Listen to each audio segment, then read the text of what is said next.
my parents came back from their trip to Albuquerque, there was an aunt they met with that decided to give some Garfield stuff to me.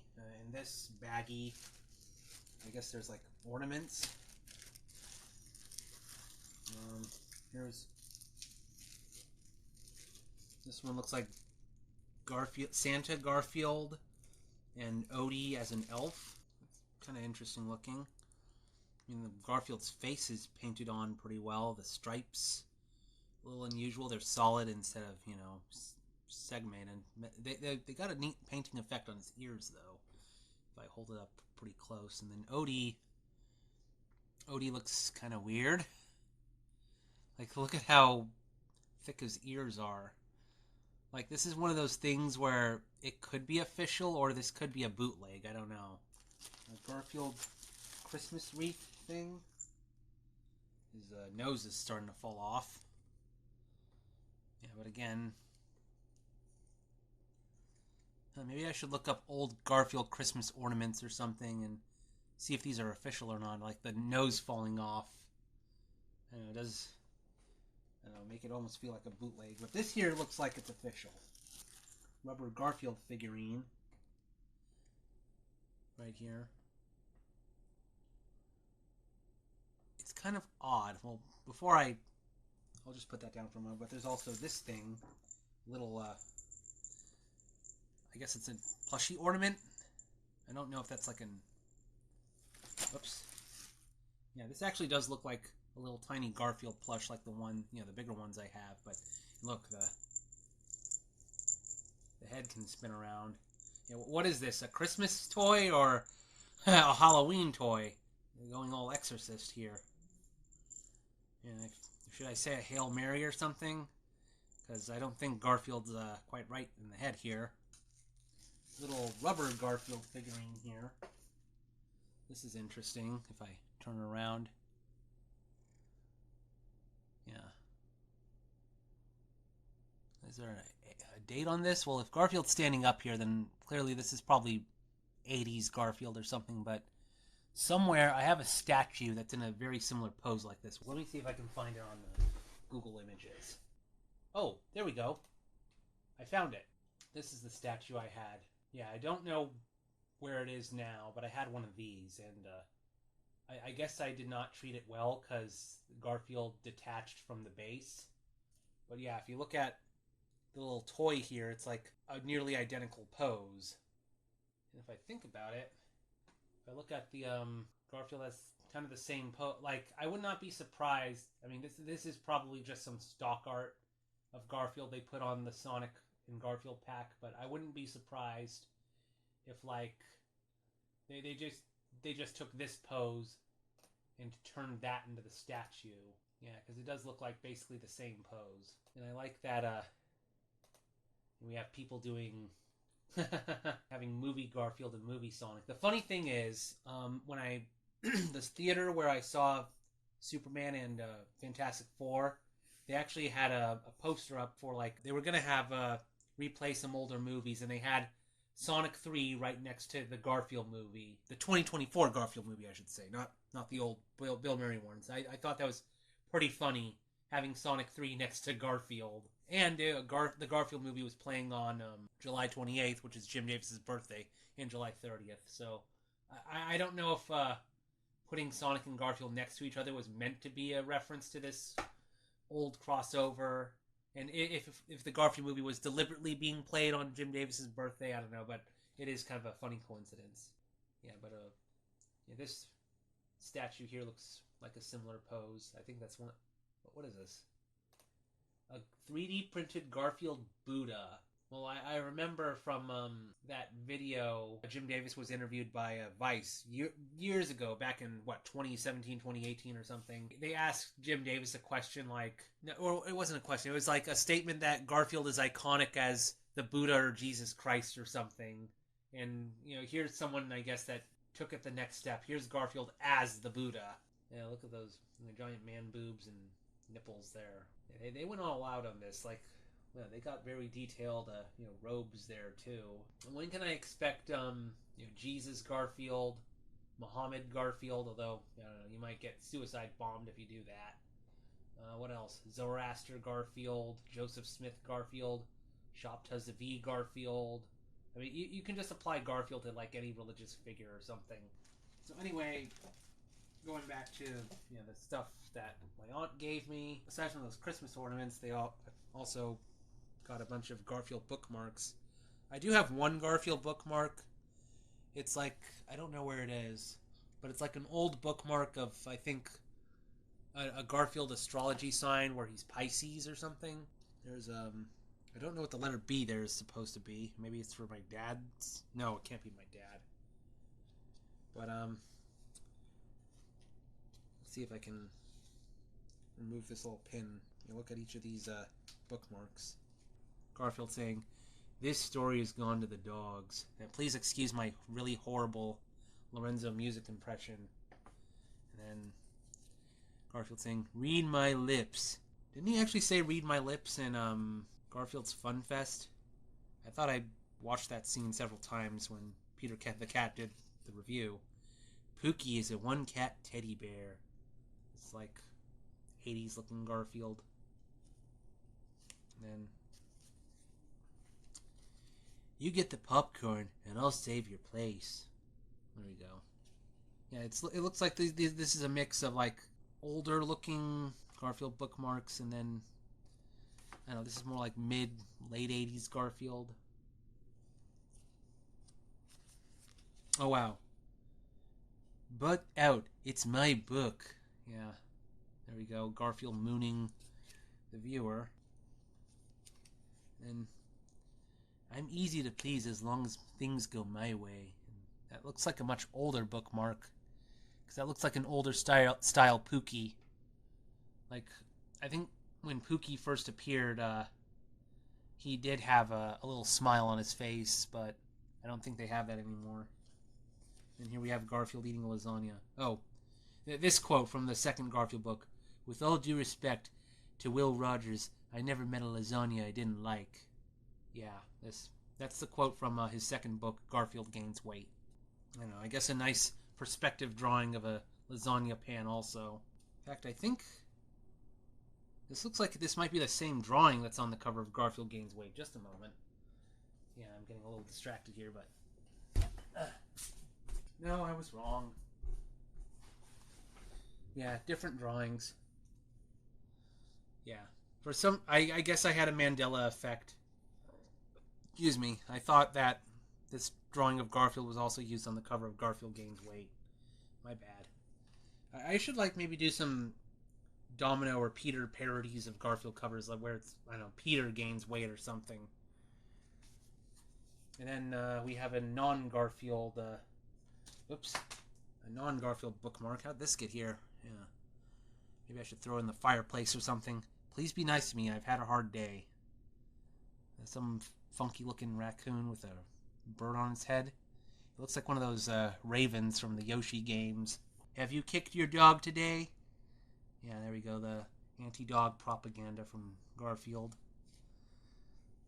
Yeah, I mean, if I tried kicking Scamper Bella, and they'd probably call the Humane Society on me, or PETA or something.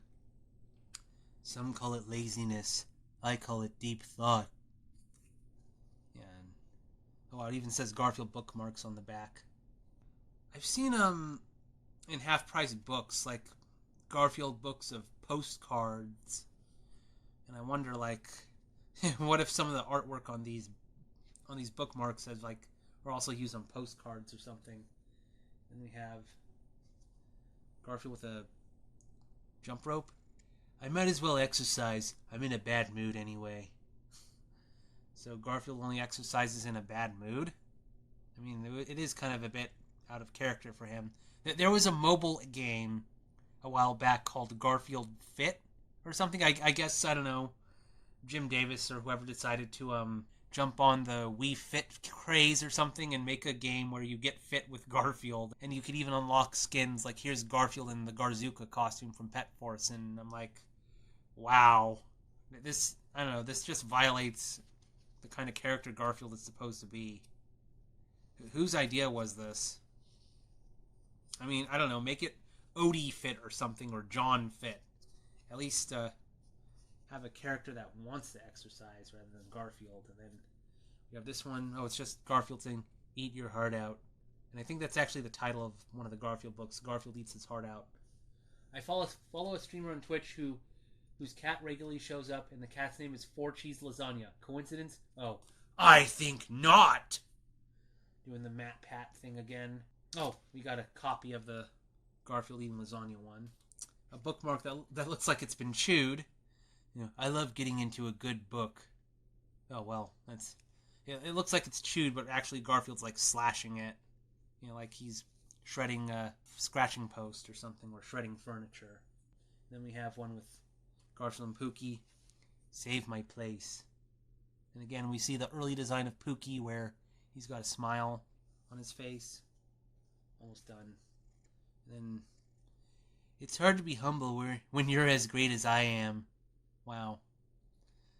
I think one of my friends would like this one. I feel like I've seen this illustration of Garfield somewhere. Like, there might be, I don't know, a Time magazine or Saturday Evening Post or something. Like, I feel like I've seen this image before, like promoting one of Garfield's TV specials in the 80s. I guess I could Google search it. And then the last one is Garfield on a skateboard. And, you know, Garfield, Tony Hawk, or whatever. Even though this bookmark probably came out before Tony Hawk even became famous. And this one's got some sparklies on it. Like, I'm not sure Garfield's, I guess, his shoulder pads and knee pads, like they have like silver stuff on them, and so does the skateboard also. It's kind of shiny, but I could have sworn I've seen this picture of Garfield somewhere. Let me look up Garfield magazine covers or something from the 80s. Why does Dr. Doom wear a mask in Marvel? Well, you can just Google that on YouTube and find out why. His face is kind of fucked up. Yeah, I just found the cover I was thinking of. Garfield People magazine. Here we are. This is what I was thinking of. This cover of People magazine. Garfield, America's #1 personality, a literary icon with 6 bestsellers at once, launches his TV career. So this, okay, People magazine, November 1st, 1982. That would have been when Garfield, Here Comes Garfield, his first TV special aired. So that's why that drawing looked familiar to me. Yeah, looking at it, yeah, it's the same one. Although the colors are slightly different. If you look at the bookmark, the fish is more orange here, whereas it's more yellow on the bookmark. Oh, the water is weirdly looks purplish, pinkish, whereas it's blue on the bookmark. The little chair there, it's green in the back where it's yellow on the bookmark, and Garfield has a brown shadow under him, whereas on the bookmark it's blue. So it's kind of a bit strange. They used the same artwork but changed a few colors. You know, this would have been, I don't know, before Photoshop or whatever, so I'm not sure like why they would have changed the colors. I have a couple U.S. Acres books.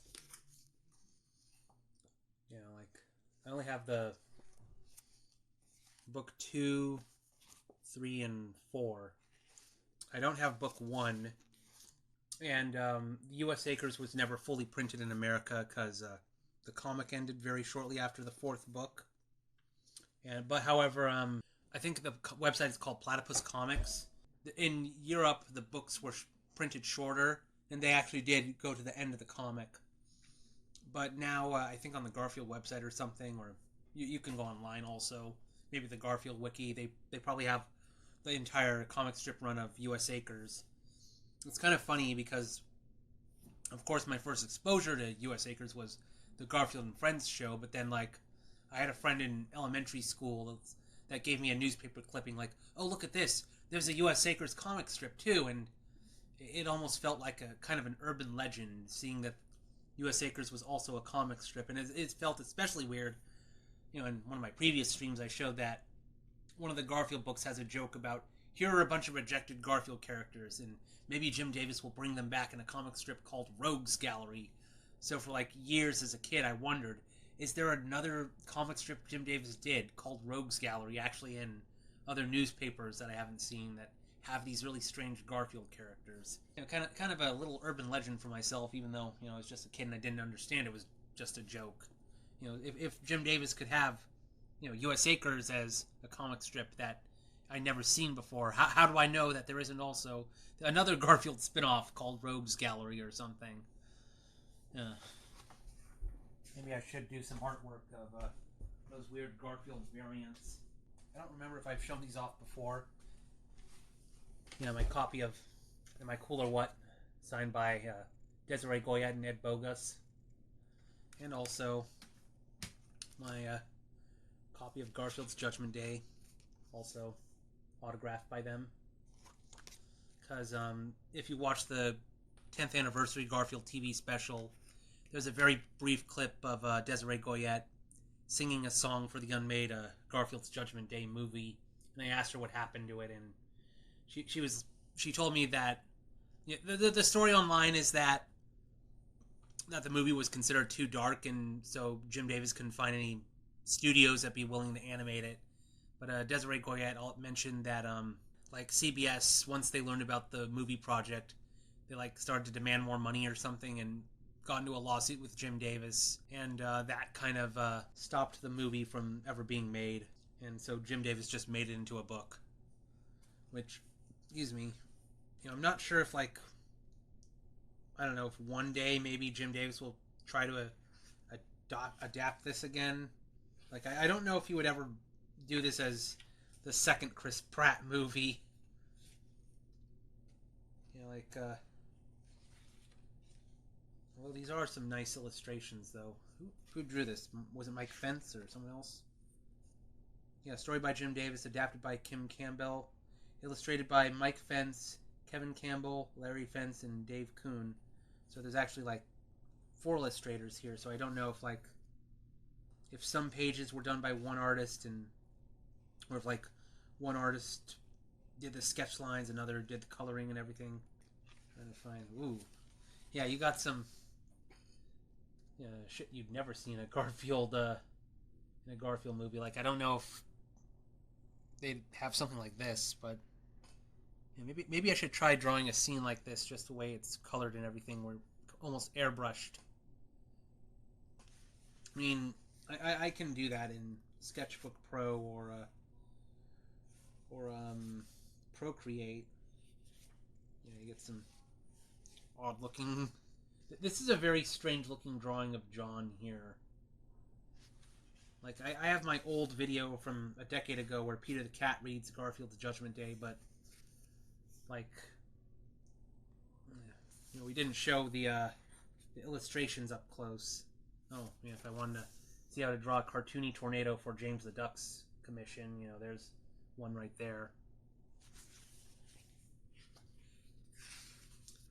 I never really understood why this book is called Garfield's Judgment Day, because that would make it sound like it's a religious thing. If Jim Davis was writing this story in 1988, you know, that would be before Terminator Judgment Day came out. Yeah, I mean, it even says, "Can the end be near?" on the back. Like, I don't know. Like, what if this is the Garfield version of a chick tract? I don't know. I mean, look at this. I mean, the way Garfield books, you know, the old ones used to be formatted, you know, in this long style. It's almost like a bigger version of a chick tract. Yeah, repent now. The gospel of lasagna is at hand. That's another idea. Maybe I draw a comic in the style of Jack Chick or something. Yeah, so let me put these things away. I do have one item that's autographed by Jim Davis, although I didn't actually ever meet him in person. I think this was from like a Garfield fan club online years ago. Somewhere I have a Garfield bag and a Garfield shirt with Garfield's oath. Yeah, his 33rd book.